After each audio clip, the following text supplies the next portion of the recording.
Um, I'm seeing all of these pictures of people taking walks and spending time with their family. And I went into working 12-hour days for 2 weeks in a row trying to figure out, oh my gosh, everybody's panicking. And one of the things that we found so hilarious was that we've been practicing recovery for years, and all of the entire world now has to participate. Like, we're teaching them skills that we know, and everybody's panicking and in fear, and we can be the example, which is really cool.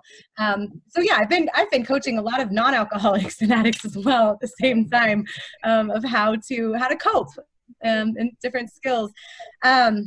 Yeah, front lines, man. It's interesting. It does help to have a tribe and have a community, of being able to pass people off. So I'm always welcoming peers. I get letters from Wyoming, and I've connected them to a peer coach in Wyoming. In Illinois and Iowa, like all of these different states, will reach out to me and say, "Do you know anybody in another state?" And so that's been huge, is having that tribal foundation of reaching out. And we have some girls who work with 3 different coaches depending on the day and the mindset that she's in, because it just changes so fast.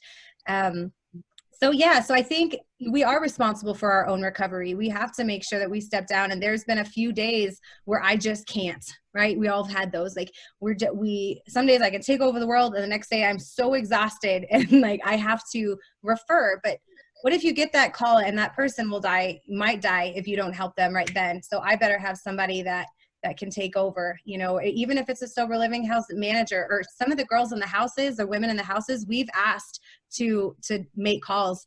They have 4 or 6 months of sobriety. And like, "You've got more than this, girl. I need you to make that call today." So really it's been, I guess, forming the troops, and we've been able to flex some recovery muscles. And the things that I've been teaching and coaching and sponsoring, I've been asking people to step up, the people that have a little bit more time than other people. So I think that's the most beautiful part about this, is relying on each other, and knowing where our boundaries are. Everybody's getting tested. Everybody's learning a new way to do life, and we're going to have to learn how to do it all over again when this is all over. And the rules are the same. The recovery is the same. The tools are the same.